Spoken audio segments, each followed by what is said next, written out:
Investment risk అనేది market ఒడిదుడుకులకు లోబడి ఉంటుంది. ఇన్వెస్ట్ చేసే ముందు అందుకు సంబంధించిన వివరాలను క్షుణ్ణంగా తెలుసుకున్నాకే పెట్టుబడులు పెట్టండి. ఈ కార్యక్రమం నిపుణులు, అనుభవజ్ఞుల సూచనలు, సలహాల మేరకు మాత్రమే నడుస్తుంది. మీ పెట్టుబడులకు ఏబిఎన్ ఆంధ్రజ్యోతి ఎటువంటి బాధ్యత వహించదు.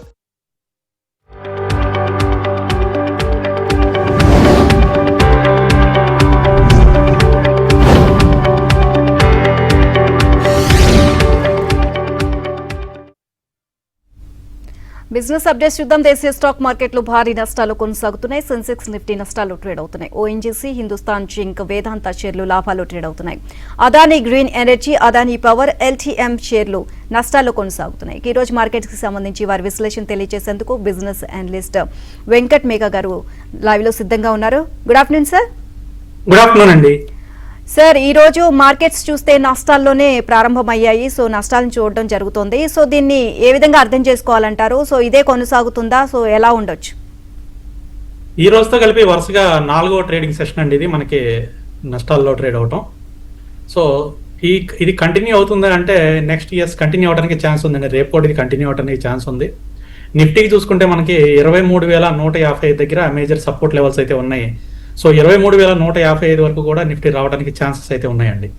ముఖ్యంగా దీనికి ప్రధాన కారణం అంతర్జాతీయంగా క్రూడ్ పెరగటం, బ్రెంట్ క్రూడ్. రెండోది డాలర్ టు రూపీ వచ్చేసి చూసుకుంటే మనకి 95 రూపాయలు దాటి పైన ట్రేడ్ అవుతుంది. సో ఈ రెండింటితో పాటుగా నిన్న ప్రధానమంత్రి గారు ఏదైతే చెప్పారో దేశం కొద్దిగా ఇబ్బందికరమైన పరిస్థితుల్లో ఉంది, ఇటువంటి సమయంలో కొద్దిగా అందరూ కూడా పొదుపు పాటించాలని వారు ఏదైతే చెప్పారో అది కొద్దిగా ఇన్వెస్టర్లో భయాందోళన రేకెత్తించని చెప్పుకోవాలి. సో దాంతో నిన్న ఈ రోజు చూసుకుంటే భారీగా మనకి ఇండెక్స్ అనేది పడిపోయిందండి. దాదాపు చాలా స్టాక్స్ ఈరోజు చూసుకుంటే ముఖ్యంగా ఐటీ సెక్టర్ అలాగే రియాలిటీ సెక్టర్ అండి, ఈ రెండు కూడా విపరీతంగా పడిపోయినాయి. ఐటీ సెక్టర్ పడిపోవడానికి మేజర్ రీజన్ వచ్చేసి ఓపెన్ ఏఐకి సంబంధించి శామ్ ఆల్ట్మన్ ఎవరైతే ఉన్నారో వారు కొత్తగా ఓపెన్ ఏఐ డిప్లాయ్మెంట్ కంపెనీ అనేది ప్రారంభిస్తామని చెప్పారు, $4 బిలియన్ పెట్టి. సో ఇది ఐటీ సెక్టర్కి సంబంధించి పెద్ద కుదుపుగానే మనం చెప్పుకోవచ్చు. సో ఎవరైతే ఓపెన్ ఏఐని స్థాపించారో వాళ్ళే ఏఐకి సంబంధించి కంపెనీ పెడుతున్నారు అని అంటే చాలా వరకు కూడా అంటే హ్యూమన్ యూజ్ చేసుకుని, అంటే హ్యూమన్ రిసోర్సెస్ యూజ్ చేసుకుని, అంటే ఎంట్రీ లెవెల్ జాబ్స్ కానీ లేకపోతే చిన్న చిన్న కోడింగ్లు చేసే ఏవైతే ఉన్నాయో అవన్నీ కూడా ఓపెన్ ఏఐ ఎవరి ఇది లేకోకుండానే తను చేస్తుందండి. సో దాంతో ఎంట్రీ లెవెల్ జాబ్స్ అలాగే మిడ్ లెవెల్ జాబ్స్ కూడా ఇబ్బందికరమైన వాతావరణం వస్తుంది అనే ఉద్దేశంతో ఐటీ సెక్టర్కి సంబంధించి ఇది పెద్ద కుతుపుగానే ఐటీ సెక్టర్ స్టాక్స్ అన్ని కూడా కిందకి పడినాయండి. సో మేజర్గా ఈ రీజన్స్ వల్ల మనకి మార్కెట్ అయితే డౌన్ అయింది. అయితే దేశీయంగా చూసుకుంటే ఐటీ అనేది కాసేపు పక్కన పెడితే మిగతా అన్ని కూడా సెక్టర్స్ చాలా స్ట్రాంగ్గానే ఉన్నాయి, ఇబ్బంది పడాల్సిన అవసరం ఏం లేదు. లోవర్ లెవెల్స్లో సపోర్ట్ లెవెల్స్ దగ్గర మనం యావరేజ్ చేసుకుని హోల్డ్ చేసుకుంటే మళ్ళీ కమింగ్ డేస్లో మార్కెట్ అనేది తిరిగి పైకి వెళ్ళడానికి ఎక్కువ ఛాన్సెస్ అయితే ఉన్నాయండి. రైట్ అండి. రైట్ సార్, కాలర్స్ రెడీగా ఉన్నారు సార్. ప్రభాకర్ గారు కాల్ చేస్తున్నారు. Good afternoon sir. Good afternoon అండి. మాట్లాడండి సార్. నమస్తే సార్. సార్ నమస్తే అండి, చెప్పండి సార్. మాకు మోచిప్ 150 ఉన్నాయండి.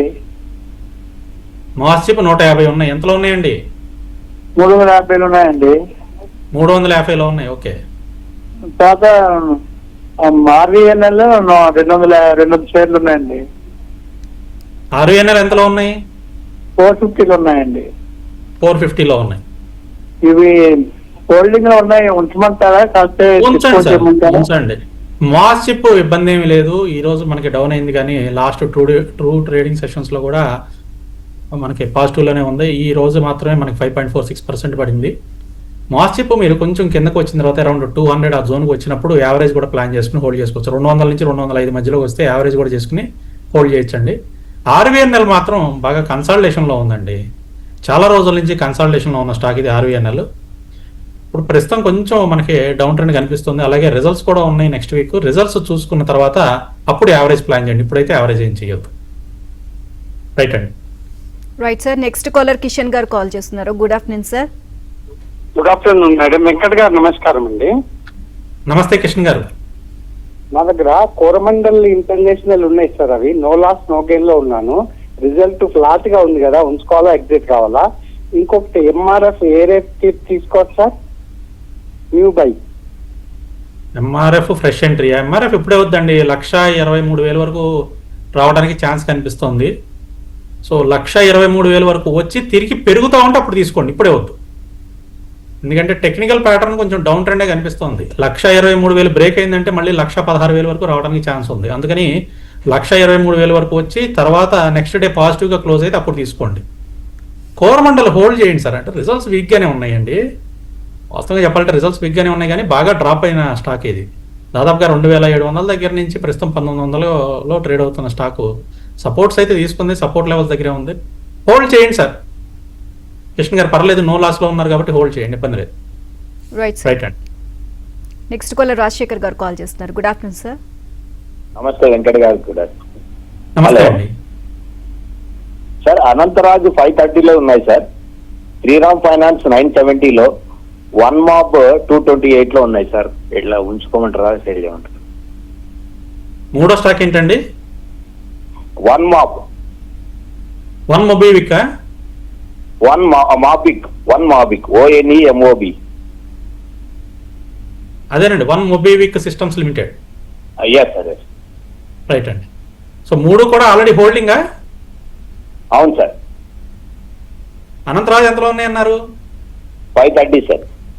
530 హోల్డ్ చేయండి. 507.70 పర్వాలేదు, హోల్డ్ చేయొచ్చండి, ఇబ్బంది ఏం లేదు. 556 అది దాటిన తర్వాత పైకి వెళ్ళడానికి ఎక్కువ ఛాన్సెస్ కనిపిస్తున్నాయి. 556 నుంచి 580 మధ్యలో కొద్దిగా చిన్న రెసిస్టెన్స్ ఉంది కానీ అది బ్రేక్ చేసుకుని పైకే వెళ్తుందండి, హోల్డ్ చేయొచ్చు.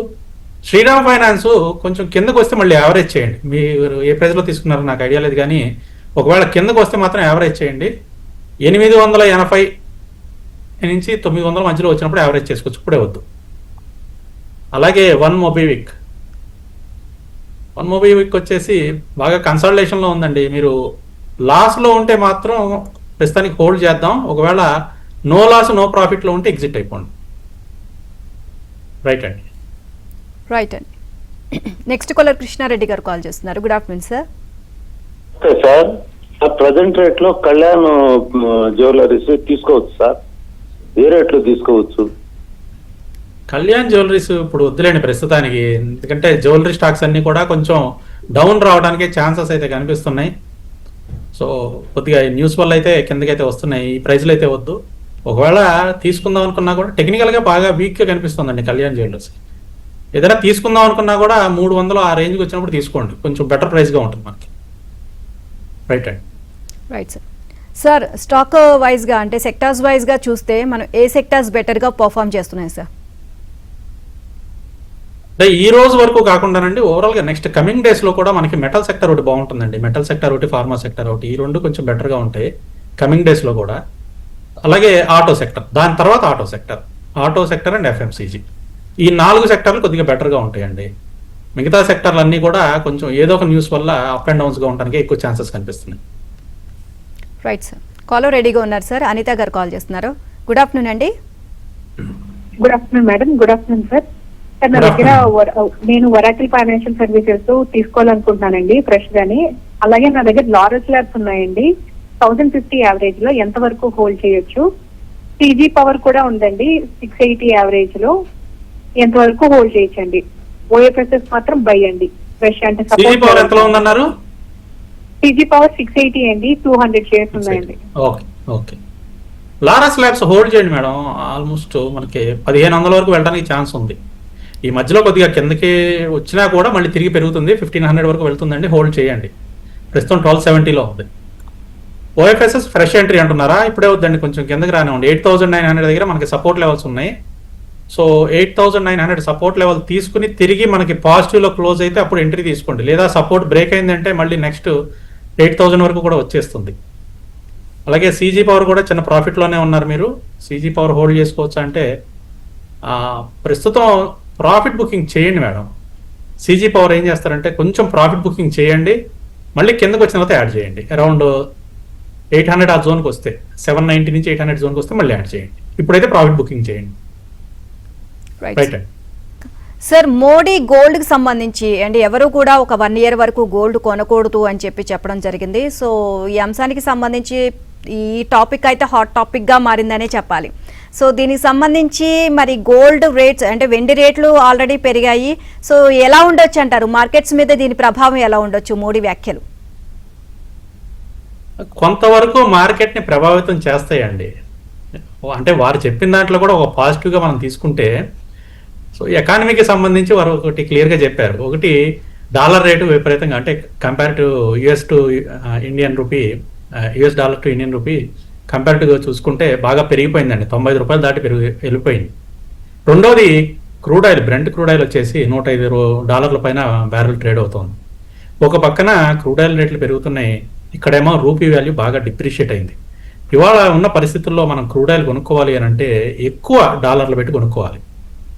రెండోది మనం ఇంటర్నేషనల్గా ట్రేడ్ చేసేదంతా కూడా డాలర్స్లోనే ట్రేడ్ చేస్తాం. నాట్ ఓన్లీ క్రూడ్ ఆయిల్, వేరే ఏది కొనాలన్నా కూడా మనం ఇంపోర్ట్స్ ఏది చేసుకోవాలన్నా కూడా కాస్ట్లీ అవుతుంది అండి, ఎక్స్పెన్సివ్ అవుతుంది. ఇటువంటి పరిస్థితుల్లో మన ఫారెక్స్ రిజర్వ్స్ అన్నీ కూడా బాగా తగ్గిపోతున్నాయి. దీనికి ముఖ్య కారణం ఏంటి అంటే ఎక్స్పోర్ట్లు తగ్గినాయండి. ఎక్స్పోర్ట్లు తగ్గటం, ఇంపోర్ట్స్ పెరిగిపోవటం. ఎక్స్పోర్ట్లు రీసెంట్గా ఎందుకు తగ్గినాయి అంటే గల్ఫ్లో మనకి ఎక్కువగా గల్ఫ్కి ఎక్స్పోర్ట్ చేస్తూ ఉంటాం. గల్ఫ్ వార్ వల్ల మనకి ఎక్స్పోర్ట్స్ అయితే బాగా ఎఫెక్ట్ అయిందండి. సో ఎక్స్పోర్ట్స్ చేస్తే మనకి ఫారెక్స్ రిజర్వ్స్ వస్తాయి, ఇక్కడ ఎక్స్పోర్ట్స్ తగ్గినాయి. రెండోది ఇంపోర్ట్స్ ఏమో ఎక్కువ రేట్లు పెట్టుకుంటున్నాం, దాంతో రిజర్వ్స్ తగ్గిపోతున్నాయి. దీన్ని దృష్టిలో పెట్టుకుని మోడీ గారు చెప్పింది ఏంటి అంటే కొద్దిగా మనం కొన్ని రోజులు, అంటే ఇక్కడ నేను నెంబర్ చెప్పట్లేదు, సంవత్సరం 6 నెలల ఏంటి అనేది, కొన్ని రోజుల పాటు అయితే మనం జాగ్రత్తగా ఉన్నాం. అంటే ఆయిల్ తగ్గించుకోవటం, అంటే పెట్రోల్ డీజిల్ కన్జంప్షన్ తగ్గించుకోవటం, వర్క్ ఫ్రమ్ హోమ్ చేసుకోవటం, అలాగే గ్రీన్ ఎనర్జీ అంటే ఎలక్ట్రికల్ వాహనాలను వాడుతూ ఉంటే ఇవన్నీ తగ్గుతూ ఉంటాయి కాబట్టి ఇది చేయటం. అలాగే బంగారం, సామాన్యంగా మనకి బంగారానికిను భారతీయులకి విడరాని అనుబంధం ఉంది. సో ఆడవాళ్ళకి ముఖ్యంగా బంగారం అంటే సెంటిమెంట్. సో అనవసరంగా కొనొద్దు. అంటే ఇప్పుడు శుభకార్యాలు ఉన్నాయండి, కొనొద్దని అనలా వారు, శుభకార్యాలు చేసుకోండి కానీ కావాల్సినంత మాత్రమే, పరిమిత లిమిట్లో కొనుక్కోండి. సో అంతేగాని ప్రతిదానికి కూడా బంగారం కొనుక్కోవడానికి వెళ్ళొద్దు. పాతది అయిపోయింది మార్చుకుందాం, లేదా కొత్త మోడల్ వచ్చింది కొనుక్కుందాం, అలా కాకోకుండా అవసరం మేరకు కొనుక్కోండి, మిగతా వాటిని తగ్గించండి అనేది వారు చెప్పడం జరిగిందండి. వాస్తవంగా ఏంటి అంటే ఫారెక్స్ రిజర్వ్స్ని పెంచుకోవడం కోసం అది మంచిదేనండి, ఎకానమీకి మంచిదే వారు చెప్పడం వల్ల. సో దీనివల్ల బంగారం రేట్లు ఏమన్నా తగ్గుతాయా అని అంటే ప్రస్తుతానికి ఎవరో కొనకపోతే ఏమవుతుందండి, కన్జంప్షన్ హ్యూజ్ కన్జంప్షన్ కదా మన మార్కెట్ కూడా, ఇండియన్ మార్కెట్ కాబట్టి కొంచెం స్టేబుల్ అవడానికి ఛాన్సెస్ అయితే ఉంది. రైట్ సార్, కుమార్ గారు కాల్ చేస్తున్నారు sir. Good afternoon sir. Madam నమస్తే సార్. నమస్తే అండి. Sir Adani power fish by కొరకు ఈ రేట్ లో ఎంటర్ కావచ్చా, లేకుంటే ఇంకొద్దిగా తగ్గే అవకాశం ఉందా? Second stock sir, Canara bank holding లో ఉన్నాయి సార్, ఒక 500 షేర్స్ ఉన్నాయి. At the rate 110 rupees. అది టిప్స్ లో ఇంకా యాడ్ చేసుకోవచ్చా? లాంగ్ టర్మ్ వ్యూతో తీసుకున్నాను, లేకుంటే ప్రజెంట్ సిచ్యువేషన్ ప్రకారం కొద్దిగా ప్రాఫిట్ బుక్ చేసుకోమంటారా? ఈ రెండింటికి కొద్దిగా ఆన్సర్ ఇవ్వండి సార్. ఓకే అండి. అదానీ పవర్ అయితే మీరు ఎంతలో తీసుకున్నారు? తీసుకోలేదు సార్, ఫ్రెష్ బై కొరకు యాడ్ ఫ్రెష్ బై అయితే కొద్దిగా వెయిట్ చేద్దాం సార్, కొంచెం కిందకు వస్తుంది, కొంచెం కిందకు వచ్చిన తర్వాత తీసుకుంటారు. కానీ అదానీ పవర్ బాగా పెరిగింది. యాక్చువల్గా మార్కెట్ డౌన్ అవటం అని కాదు కానండి, రెసిస్టెన్స్ లెవెల్ దగ్గర ప్రాఫిట్ బుకింగ్ జోన్కి అయితే వచ్చింది అదానీ పవర్, అందువల్ల కూడా కిందకు వస్తుంది. అరౌండ్ 230-235 దగ్గర మనకి రెసిస్టెన్స్ ఉంది, అందువల్ల కొంచెం కిందకు వస్తుంది. సో 180 నుంచి 190 మధ్య ఆ జోన్కి వచ్చినప్పుడు తీసుకోండి అదానీ పవర్ని ఫ్రెష్ ఎంట్రీ. అలాగే కెనరా బ్యాంక్ మీకు ఉన్నాయన్నారు, హోల్డ్ చేయండి, పర్వాలేదు, ఇబ్బంది ఏం లేదండి, పెరుగుతుంది. రిజల్ట్స్ అయితే కొంచెం వీక్గానే వచ్చినాయి కానీ SBI bank and Canara bank రెండు రిజల్ట్స్ వీక్గానే వచ్చినాయి కానీ బట్ గైడెన్స్ అయితే బాగుంది. నెక్స్ట్ రిజల్ట్స్ అయితే బాగుండడానికి ఛాన్సెస్ ఉంది. ఆల్రెడీ బీట్ అండ్ డౌన్ అయిపోయింది, ప్రస్తుతం 130.63లో ఉంది. ఈ రోజు మార్కెట్ ఇంత నెగిటివ్లో కూడా కెనరా బ్యాంక్ పాజిటివ్లో ట్రేడ్ అవుతుందండి. హోల్డ్ చేయండి సార్, ప్రాఫిట్ ఏం బుక్ చేయక్కర్లేదు, హోల్డ్ చేయండి. మళ్ళీ 160 లెవెల్స్కి వెళ్ళిపోతుందండి. రైట్ అండి. Right sir. Next caller Vamshi garu call చేస్తున్నారు. గుడ్ ఆఫ్టర్నూన్ అండి. నమస్తే అండి. హలో సార్ Sir, good చెప్పండి afternoon, సార్, స్టాక్స్ చెప్పండి. ఏంటి? సార్ ఇప్పుడు ఇండియన్ హోటల్స్ రిజల్ట్స్ వచ్చినాయి, అది తగ్గిపోయింది. ప్రాఫిటబిలిటీ వచ్చినాక ప్రాఫిట్ ఉన్నా కూడా తగ్గిపోయింది. బట్ ఏంటి దీని పొజిషన్? అండ్ హెచ్డిఎఫ్సి 6% లాస్ లో ఉన్నాను, యావరేజ్ చేయొచ్చా? ఇండియన్ హోటల్స్ హోల్డ్ చేయొచ్చా? హెచ్డిఎఫ్సి బ్యాంక్ 6% లాస్లో ఉన్నారండి. అవునండి. ఓకే, రిజల్ట్స్ వచ్చినాయండి, కొద్దిగా వీక్ రిజల్ట్స్ గానే అనుకోవచ్చు మనం. వాస్తవంగా చెప్పాలంటే మీరు ఎంత లాస్లో ఉన్నారు ఇండియన్ హోటల్స్? ఇండియన్ హోటల్స్ కూడా 6% లాస్ లో. సార్ వినపట్లేదండి. 6%. ఇండియన్ హోటల్ కూడా 6% లాస్లోనే ఉన్నారా? అంతేనండి, అంతేనండి. Okay okay. సో లాస్ తక్కువగానే ఉన్నారు కాబట్టి ఇబ్బంది ఏం లేదండి, హోల్డ్ చేయండి, పర్వాలేదు. నెక్స్ట్ క్వార్టర్కి రిజల్ట్ బాగుండడానికి ఛాన్సెస్ అయితే ఉన్నాయి. అంటే గైడెన్స్ అయితే బాగానే ఉంది, హోల్డ్ చేయండి, ఇబ్బంది ఏం లేదు.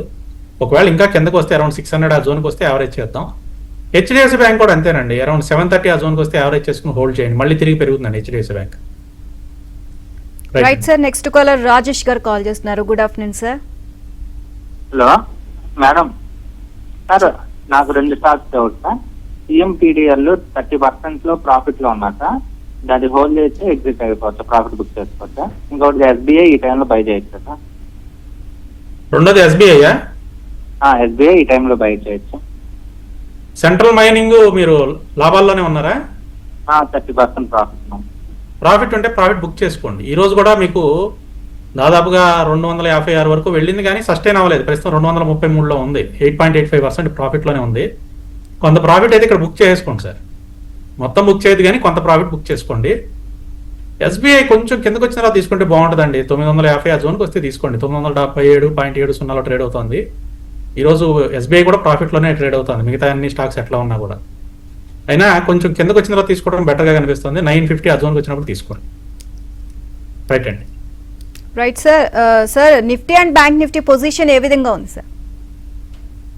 సో నిఫ్టీ అయితే డౌన్ సైడ్ లెవెల్స్కి వెళ్ళడానికి ఎక్కువ ఛాన్సెస్ కనిపిస్తున్నాయండి. 23,150 వరకు వెళ్ళడానికి ఛాన్సెస్ అయితే కనిపిస్తున్నాయి.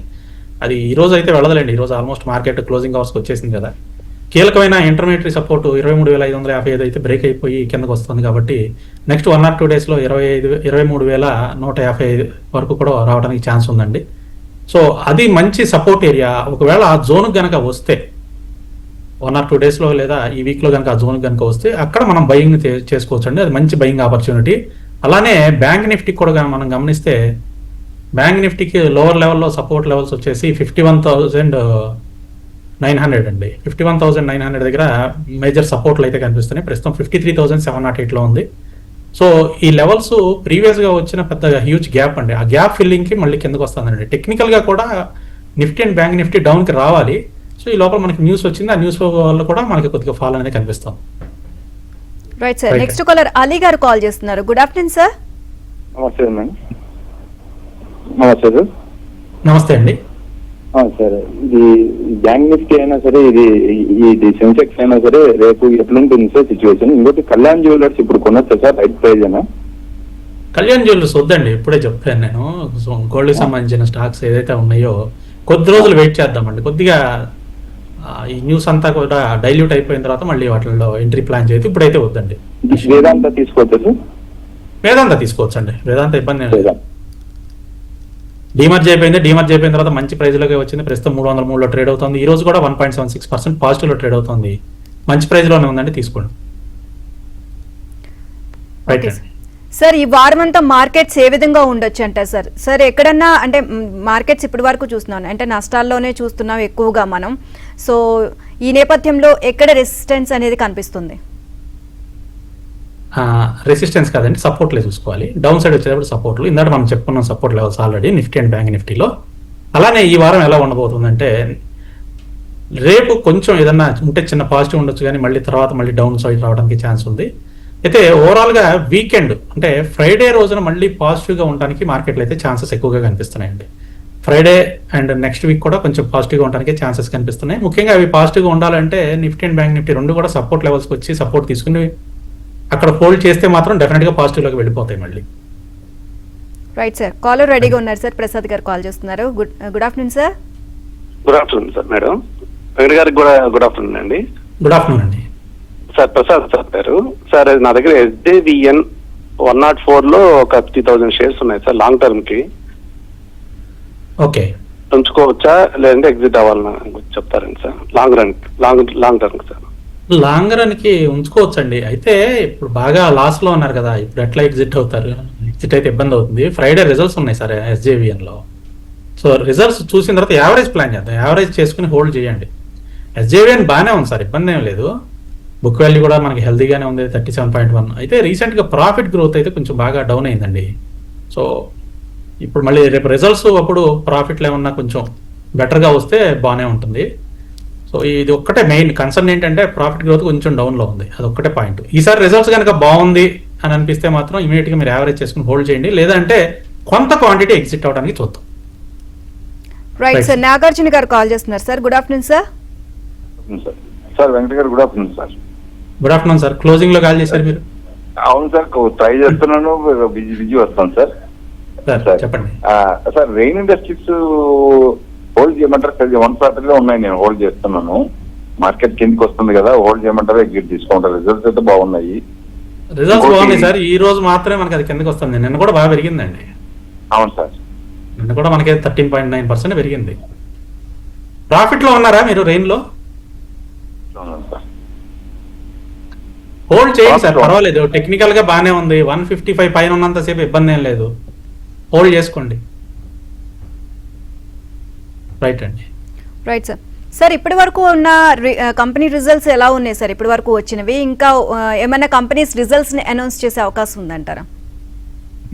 సో కంపెనీ రిజల్ట్స్ అయితే బాగానే ఉన్నాయండి. అంటే మెజారిటీ ఆఫ్ ది కంపెనీస్ అయితే పాజిటివ్ రిజల్ట్స్ ఇచ్చినాయి. ఇప్పటి వరకు మనం చూసుకుంటే దగ్గర 816 కంపెనీలు రిజల్ట్స్ ఇస్తే అందులో 505 కంపెనీలు పాజిటివ్ రిజల్ట్స్ ఇచ్చినాయండి. 313 కంపెనీలు నెగిటివ్ రిజల్ట్స్ ఇచ్చినాయి. అంటే చూసుకుంటే ఓవరాల్ గా చూసుకుంటే రిజల్ట్స్ అనేవి మనకి పాజిటివ్ గా ఇచ్చిన కంపెనీసే ఎక్కువ ఉన్నాయి.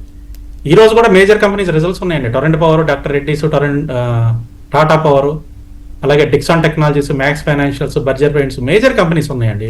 న్యూలాండ్ ల్యాబొరేటరీస్, ఇవన్నీ MTAR technologies, major company results అన్ని ఈ రోజు చాలా బాగున్నాయి. అంటే రిజల్ట్స్ ఈ రోజు అనౌన్స్ చేస్తున్నాయి. సో ఈవినింగ్ కి ఒకసారి రిజల్ట్స్ అన్ని ఎలా ఉన్నాయి అనేది కూడా మేము కూడా అనాలిసిస్ చేయాలి. సో 1 by 1 కంపెనీస్ రిజల్ట్స్ అయితే వస్తున్నాయి. ఇప్పుడు ఓవరాల్ గా చూసుకుంటే, అంటే కలెక్టివ్ గా చూసుకుంటే 816 కంపెనీల్లో 505 కంపెనీలు పాజిటివ్ రిజల్ట్స్ అనేసరికి కొంచెం బెటర్ గా ఉన్నట్లుగానే మనం భావించాలి. రైట్ అండి. Okay right sir. ఈరోజు మార్కెట్స్కి సంబంధించి మీ విశ్లేషణ తెలియజేసినందుకు thank you sir. ABN business updates.